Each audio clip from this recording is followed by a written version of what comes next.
So guys, welcome to our YouTube channel VS Medical Classes. So friends, in this video we will discuss about CNS infection. So guys, basically this is the part second. So part first के अंदर हम discuss कर चुके थे CNS infection के introduction के बारे में। इसके अंदर हमने देखी थी चीज़ें और इसमें हमने स्टार्ट किया था हमारा एक्यूट बैक्टीरियल मेनिंजाइटिस। तो फिर इसके बाद हमने इसका बेसिकली इंट्रोडक्शन लिया और इसकी हमने एपिडेमियोलॉजी को समझा था कि किस किस को ज़्यादा हो सकता है और कौन कौन इसके ससेप्टेबल होता है, और कुछ हमने कॉमन बैक्टीरिया देखे थे कि जिनसे हमारा मेनिंजेस होता है बेसिकली। सो आज की वीडियो के अंदर हम बात करने वाले हैं गाइस पैथोजेनेसिस की, कि ये जो सीएनएस इन्फेक्शन है इसकी पैथोजेनेसिस क्या है। तो सबसे पहले हम बात करेंगे आज की इस वीडियो के अंदर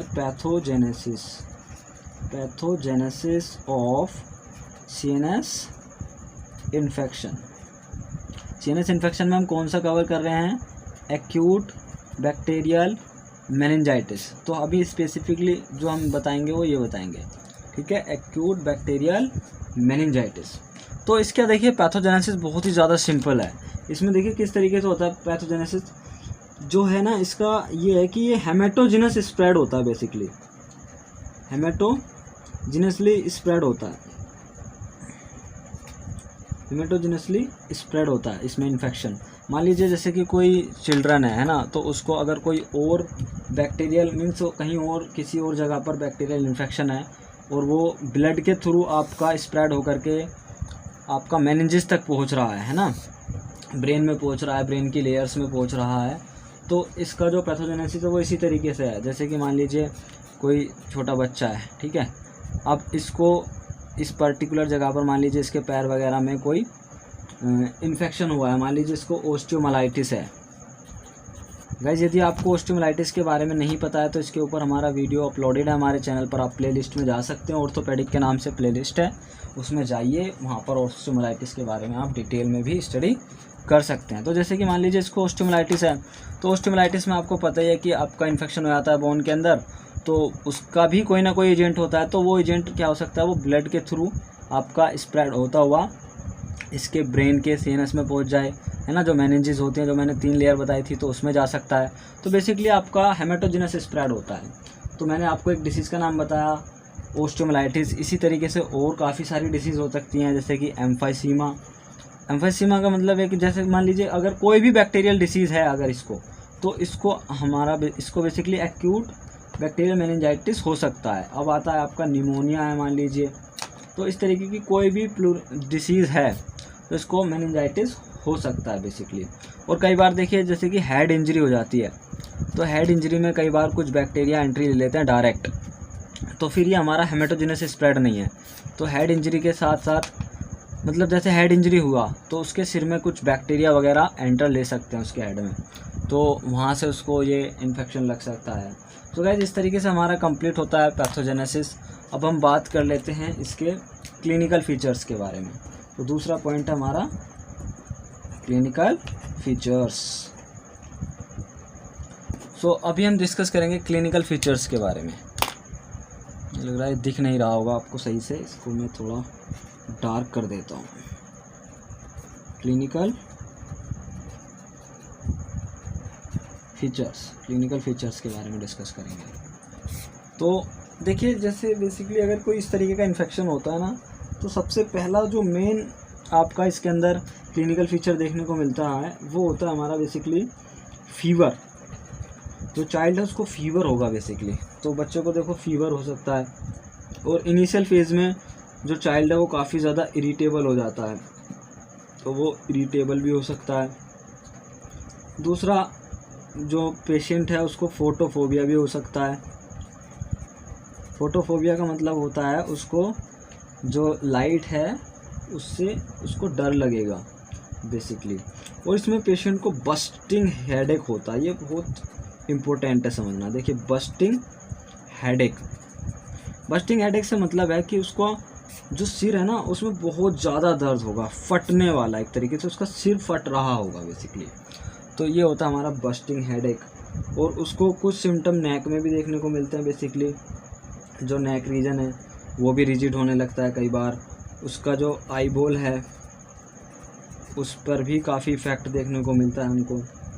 और जो एक मोस्ट इम्पोर्टेंट इसके अंदर क्लिनिकल फीचर्स है या फिर सिम्टम कह लीजिए आप, वो होता है guys projectile vomiting. Projectile vomiting, तो प्रोजेक्टाइल वोमिटिंग से आप समझ सकते हो, जैसे कि अगर हमारा ये चाइल्ड है, मान लीजिए, जस्ट समझाने के लिए डायग्राम बनना है ना, ये कोई बच्चा है मान लो,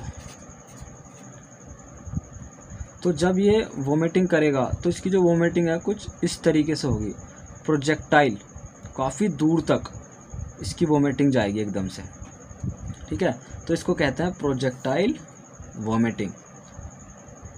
थोड़ा स्मार्ट बना देते हैं इसको, ठीक है। तो इसकी प्रोजेक्टाइल वोमिटिंग अगर ये बच्चा करता है तो कहीं ना कहीं माइंडसेट जाना चाहिए कि हाँ भाई इसको एक्यूट बैक्टीरियल मेनिंजाइटिस हो सकता है बेसिकली। और एक कंडीशन और होती है गाइस, इसको समझिए, देखिए, एक होता है हमारा बल्जिंग फोंटेनेल। बल्जिंग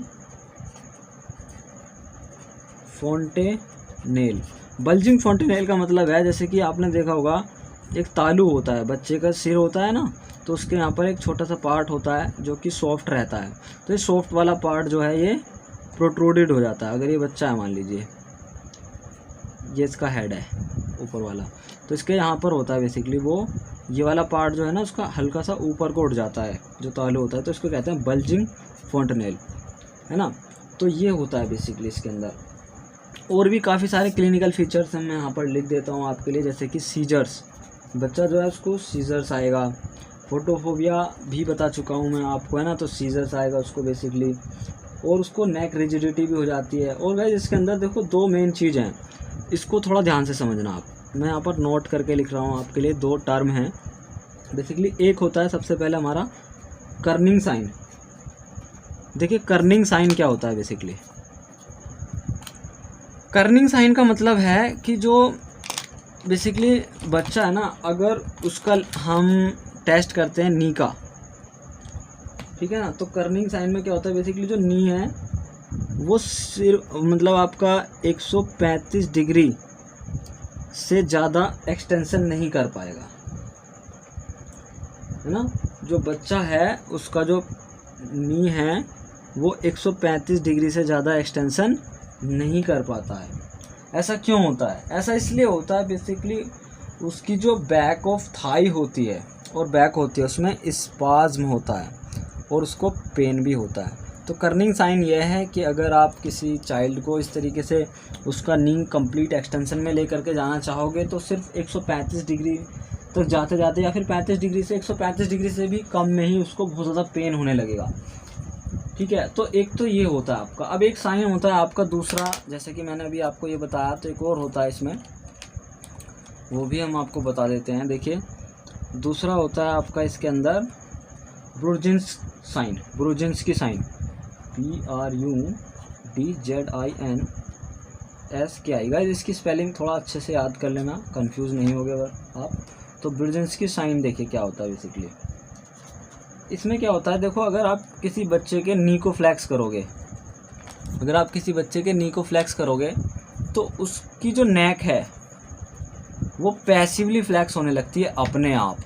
तो अगर ये कुछ इस तरीके के साइन देखने को मिल रहे हैं तो आप बेसिकली डायग्नोसिस भी बना सकते हैं वो इन सबको देख करके, समझ करके क्लिनिकल एग्जामिनेशन में। और बेसिकली अगर किसी को एक्यूट बैक्टीरियल मेनिंजाइटिस है तो उसको ये साइन देखने को मिलेंगे ही मिलेंगे। और इसके साथ साथ कुछ और आइस से रिलेटेड भी चीज़ें निकल करके आती हैं, जैसे आइस से रिलेटेड मीन्स ओक्यूलर पाल्सी होना, बेसिकली उसकी जो आइस की मसल्स हैं वो पाल्सी में चली जाती हैं। तो इसमें काफ़ी सारी चीज़ें मिलती हैं देखने को, जैसे कि सबसे पहली कंडीशन होती है स्क्विंट। स्क्विंट में क्या होता है गाइस, बेसिकली जो उसकी आईबॉल होती है ना वो एक साइड को शिफ्ट होने लगती है, जैसे कि आईबॉल नॉर्मल यहाँ नीचे तो एक साइड को होने लगती है। इसको बेसिकली हिंदी में भेंगा कहते हैं, है ना। इसको आप देख लीजिएगा, इसकी इमेज वगैरह मैं एडिटिंग में लगा देता हूँ बेसिकली, ठीक है। तो ये देख लीजिए आप, ये कंडीशन होती है स्क्विंट। फिर दूसरा होता है डिप्लोपिया। डिप्लोपिया का मतलब होता है गाइस उसको बेसिकली दो चीज़ें दिखती हैं, और एक होता है टॉसिस। टॉसिस में क्या होता है, उसकी जो आईलिड होती है वो डाउन रहती है, ड्रॉपिंग ऑफ आईलिड बेसिकली। तो इस तरीके से हमारा ये जो आपका होता है बेसिकली क्लिनिकल फीचर्स ये कंप्लीट होता है। और इसमें और भी काफ़ी सारी कंडीशंस देखने को मिल सकती हैं, लेकिन बेसिकली इतना ही अब एनफ है क्लिनिकल फीचर्स। ठीक है, सो गाइज़ इस तरीके से कंप्लीट होता है हमारा आज का वीडियो। सो यदि ये वीडियो अच्छा लगा है तो वीडियो में कमेंट करके बताइए हमें। सो तब तक के लिए बाय बाय, टेक केयर।